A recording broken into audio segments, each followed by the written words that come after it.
It's crazy what rappers have been caught smuggling into jail in the past. Young Thug tried to smuggle drugs through the courtroom. Tory Lanez had a whole music recording set up in his cell. Chef G had a gaming console and a flat-screen TV. And YNW Melly was busy making shanks and pipe bombs. Dario is about to have the ride of his life in prison, especially with the list of things that he could smuggle in jail.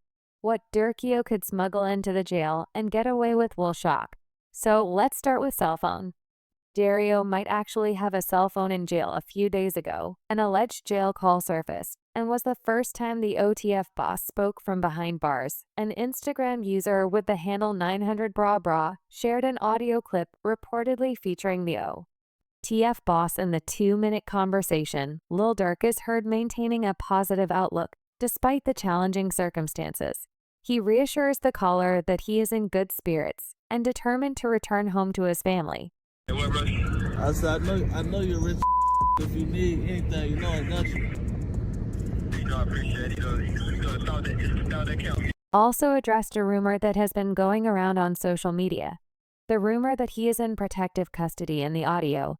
The rapper firmly denies these allegations, stating that he is not receiving any special treatment and is instead on the main line with other inmates. This assertion was met with mixed reactions from the public, as some viewed it as a testament to his resilience, while others remained skeptical of the call's authenticity.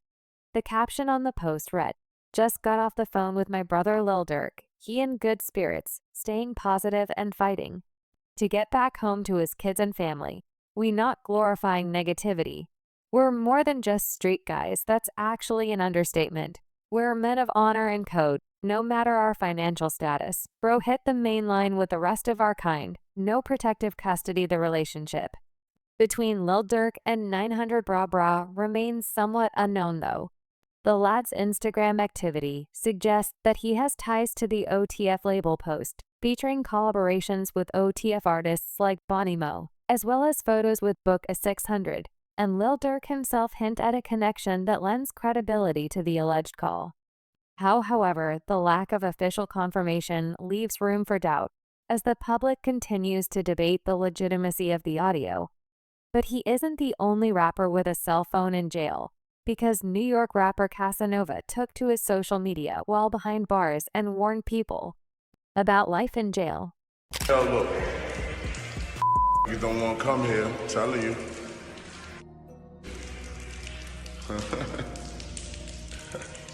You don't want to come here, trust me. At one point, the rapper felt that he would die in jail and warned Young Goo to stay away from jail, might die here.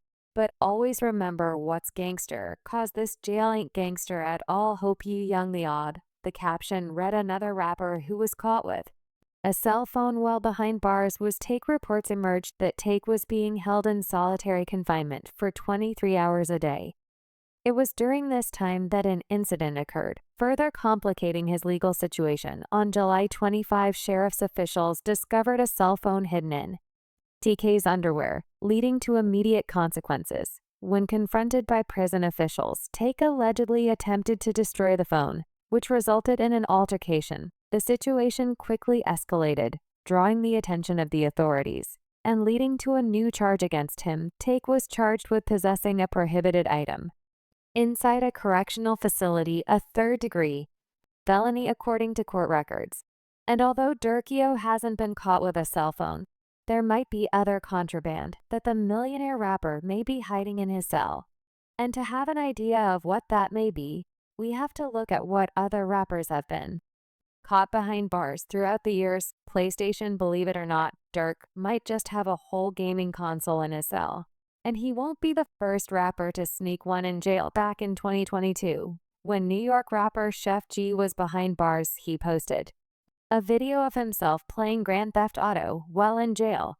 The rapper had a whole flat-screen TV in his cell. What's ironic is that Lil Durk and Chef G have a lot in common. Lil Durk's indictment showed that the OTF boss rewarded his gang members with money and lucrative music deals for carrying out hits. Well, Chef G was also accused of rewarding his associates with expensive dinners. On May 16th, the YPD in a carefully planned operation descended upon the unsuspecting members of a notorious gang Among them, two prominent rappers, Chef G and Sleepy Hallow. These rappers, whose tracks had amassed millions of views, found their worlds turned upside down as they were swept up in a net cast wide by law enforcement. The operation, a climax of tireless surveillance and intelligence gathering, targeted the A-Tray Gang and their affiliates' Nine Ways gangs. These gangs had long cast a shadow over the neighborhoods of Flatbush and Crown Heights. The indictment, a staggering 140 counts, laid bare the extent of the gang's reach, implicating 32 individuals in a series of violent crimes. The charges were severe, linking the gang to no less than 12 shootings and a murder that had been brazenly captured on camera. Chef G's gang, which had extended its tentacles from Brooklyn to Manhattan and even across state lines to New Jersey, was accused of ordering, orchestrating, and executing acts of chaos that left the community in its wake. Trembling, Brooklyn's District Attorney Eric Gonzalez revealed the alleged role of Chef G's music earnings in the gang's operations. It was claimed that the rapper had used his financial gains to help facilitate further gang activity, encouraging members to partake in violent crimes. One such act of violence, a mass shooting in Brooklyn, stood out for its sheer audacity and brutality. The suspects had reportedly pulled up in a vehicle and unleashed a hail of bullets on members of a rival gang. The chaos that ensued saw one person killed and 5 others injured as bystanders fled the scene in terror. The aftermath of the shooting revealed a chilling celebration of violence. Gonzalez recounted how Chef G allegedly rewarded the shooters with a lavish steak dinner at a Manhattan restaurant, a toast to their deadly score against their ops. And while Chef G was enjoying his time in jail with gaming consoles, other rappers were preparing for war with shanks and bombs. Durkio might want to stay safe while behind bars, and he can learn from YNW Melly, because the rapper was caught with some of the wildest contraband. The discovery of contraband in YNW Melly's dorm unfolded like a scene from a crime drama, with jail staff conducting a routine inspection that quickly turned into a high-stakes operation. It was a seemingly ordinary day when officers at the Broward County Jail decided to perform a surprise search of the rapper's cell. As they carefully combed through his belongings, what they found was anything but ordinary. Hidden among his personal items were several homemade shanks, a stash of prescription drugs, and most alarmingly, pipe bombs. The discovery sent shockwaves through the facility, prompting an immediate lockdown and a thorough investigation into how such dangerous items could have made their way inside. The initial response from jail staff was swift and decisive. Security protocols were tightened, and an internal probe was launched to determine whether there was any inside assistance in smuggling the contraband.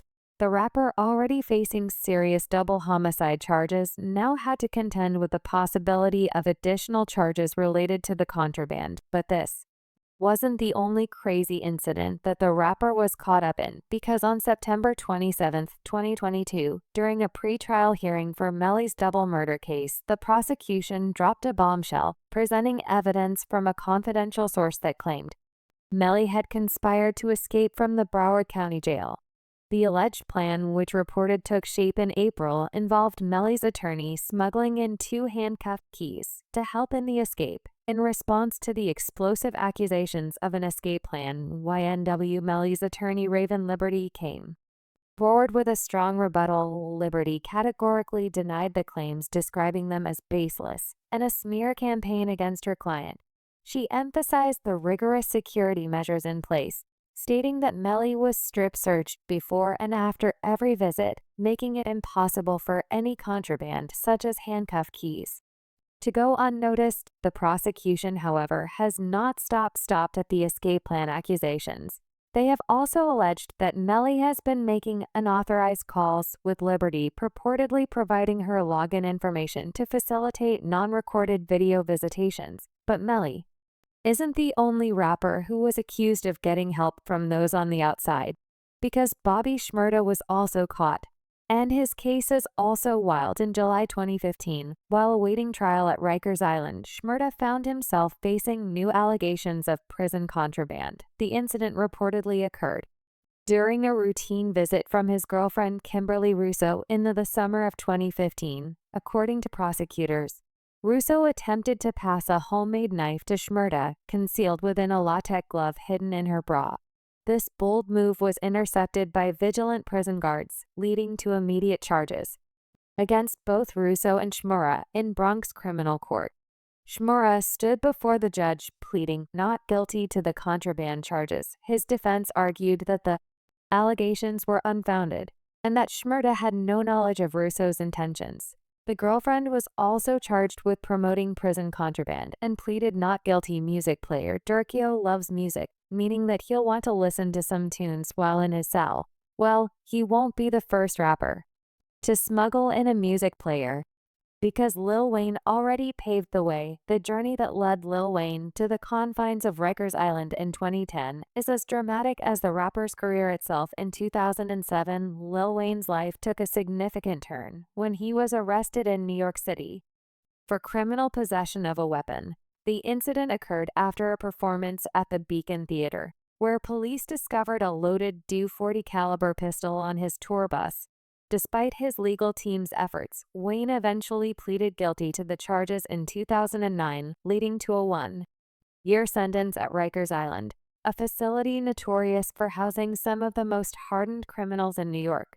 While behind bars, news broke out that the rapper was found in possession of an MP3 charger and headphones. These items, seemingly harmless in the outside world, are strictly prohibited within the prison's walls. The discovery was made early on a Tuesday morning, wrapped in an aluminum potato chip bag, and hidden in a garbage can, a method that suggests a deliberate attempt to conceal the items. The contraband incident raised several questions, not least of which was how the items managed to find their way into the hands of one of the world's most famous inmates. Inmates at Rikers Island are allowed to purchase a standard AM/FM radio and headphones from the jail's commissary, but the MP3 charger and headphones found in Wayne's possession were not among the approved items. This breach of protocol prompted an immediate investigation by prison officials, who were keen to uncover the source of the contraband and the extent of any internal complicity. Adding to the complexity of the situation, a subsequent search of the housing area where Lil Wayne was held led to the discovery of an MP3 player in the cell of another inmate.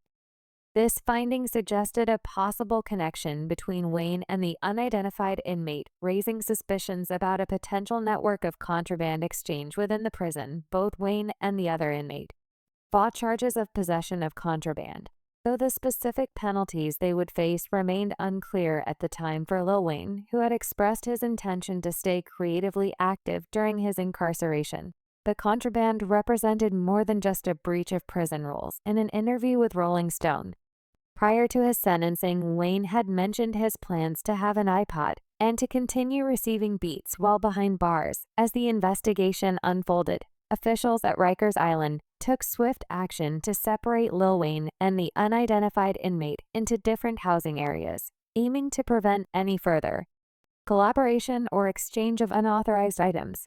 And while Lil Wayne was found with an MP3 charger and headphones, this next artist might inspire Lil Durk to keep on producing music while behind bars recording equipment. You've got to admire Tory Lanez's passion for music, because he cracked the code on how to record music from behind bars. In 2022, the Canadian rapper was found guilty of assault with a semi-automatic firearm, having a concealed and loaded firearm in a vehicle, and discharge of a firearm with gross negligence in an incident where fellow rapper Megan Thee Stallion was shot in the foot. The verdict resulted in a 10-year prison sentence, marking a significant turning point in Tor's life and career. However, he wasn't going to be put down for long because he came up with the Prison Tape series. Tory was determined to continue with his musical journey, even from behind bars. A recorded call was posted on his Instagram, in which the rapper revealed that through trial and error, he and his engineer had come up with a method to record music over the jail phone, achieving a level of sound quality that rivaled his previous work outside prison walls. After about 20 some to 30 some FS and mistakes, me and my engineer have finally figured out how to record music over the jail phone and still keep the quality as professional as I had it on the street, he said. It's over, I done cracked the code, man. This means that not even these prison walls can stop me from dropping new music. It's crazy, however. The rapper's joy was short-lived as his equipment was confiscated after producing a few songs. The unexpected raid at the California Correctional Institution marked a pivotal moment in Tour's ongoing saga. On a seemingly ordinary day, prison guards conducted a routine cell block inspection that would soon escalate into a significant event with far-reaching consequences. During this raid, authorities discovered and confiscated recording equipment from Lance's cell, effectively halting his prison tape series and sparking a wave of controversy and speculation. The equipment, which had been instrumental in Lance's ability to produce music while incarcerated, was seized as part of the prison's strict regulations prohibiting inmates from possessing recording devices. The reasons cited for this ban include concerns over security breaches and the potential for unauthorized communication with the outside world. Caesar McDowell, a key figure on Lance's legal team and CEO of Unite the People, quickly responded to the situation. McDowell confirmed that prison officials had previously warned Tour's team about the violation, emphasizing the institution's strict policies regarding recording devices. Despite these warnings, the confiscation of the equipment came as a significant blow to Tour's creative endeavors and his ability to connect with his fan base. The rapper eventually broke his silence over the incident and revealed that his project was shut down because prison officials were aware he was helping other inmates find a path to freedom. The rumors are true. The prison tapes will be discontinued until further notice. Tory began, however, I think it's important that my fans know the truth about that's really going on here. My cell was not raided and trash because I learned how to record myself in prison, or because I created the prison tape. I was shut down because the hires figured out what I was really doing with the prison tapes and how many inmates were being helped in a life-changing way because of them. According to the rapper, he was planning to use the proceeds of his projects to help incarcerated inmates fight their cases. I made a plan that when I got to prison, I would figure out a way to record music and put all the proceeds towards the legal representation of my fellow inmates, giving them a once-in-a-lifetime chance to go home to their families on appeal and resentencing.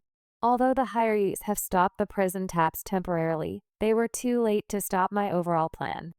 Since the month of July, I've afforded legal representation for 472 inmates and actively reopened 476 cases. He posted with Duro's money and influence. It would be shocking to see him follow Tour's path. Drugs. There's been many rappers who've been caught with drugs in jail, and in 2022, rapper TTG Fred was arrested for trying to smuggle drugs in jail. The rapper and 4S were caught bringing cigarettes, alcohol, drugs, and cell phones to the Clayton jail and dropping them off inside the security fence. But he isn't the only rapper who's been caught with drugs in jail, because Blueface was also in the same situation earlier this year. In June, the rapper was caught doing meth by prison guards, according to correctional officers. They had decided to conduct a surprise search of the rapper's cell that morning. Blueface went to take a shower as usual. Little did he know that prison guards were plotting to raid his jail cell when the rapper was safely out of sight. The officers turned his cell inside out, and what they found was shocking. They found a suspicious white powder. The officers claimed that they later tested the powder and learned that it was crystal meth smuggled into the prison, and while Blueface was caught with meth in his cell, Young Thug decided to go a step further and conduct a drug deal in court. The courtroom scene was set for a routine hearing, but what transpired was anything but ordinary. Young Thug, seated with his attorney, was present alongside his co-defendant KF Adams in a moment that would capture the attention of both the public and the media. Prosecutors alleged that Adams approached Young Thug and engaged in a hand-to-hand drug exchange. This unexpected act was reportedly caught on camera, adding a layer of drama to the already tense proceedings. According to court documents, Adams walked unattended to Young Thug's location and discreetly placed something in his hand. Prosecutors claimed that the item was Percocet, a prescription painkiller. Listen, we got word that you were in rehab. Yeah. Right? Yeah. I mean, can we talk about that a little bit? No, we good. I want to embrace it, you know what I'm saying? Because it helped me a lot. I won't even say it was tough at first. It was tough at first, but it ain't that tough because I really knew what I wanted. You know what I'm saying? I knew what was holding me back. Gio even revealed that he wanted to deal with his addiction to codeine and Xanax to become a better father and leader. Is that what it was, Coden? Yeah, ZX, I want a better I want to be a better man, a better father, a better leader, and now it seems all his hard work might be undone because he might be able to smuggle drugs in the jail. Let's hope he stays clean. Running the jail, Young Thug was doing much more than drug deals in courtrooms. It turns out that he was running the whole jail using one of his affiliates in a shocking turn of events. 5 individuals, including an inmate linked to Atlanta rapper Young Thug, were arrested in connection with a bribery and contraband scandal at the Fulton County Detention Center. The explosive investigation unveiled a network of corruption that had infiltrated the very heart of the justice system.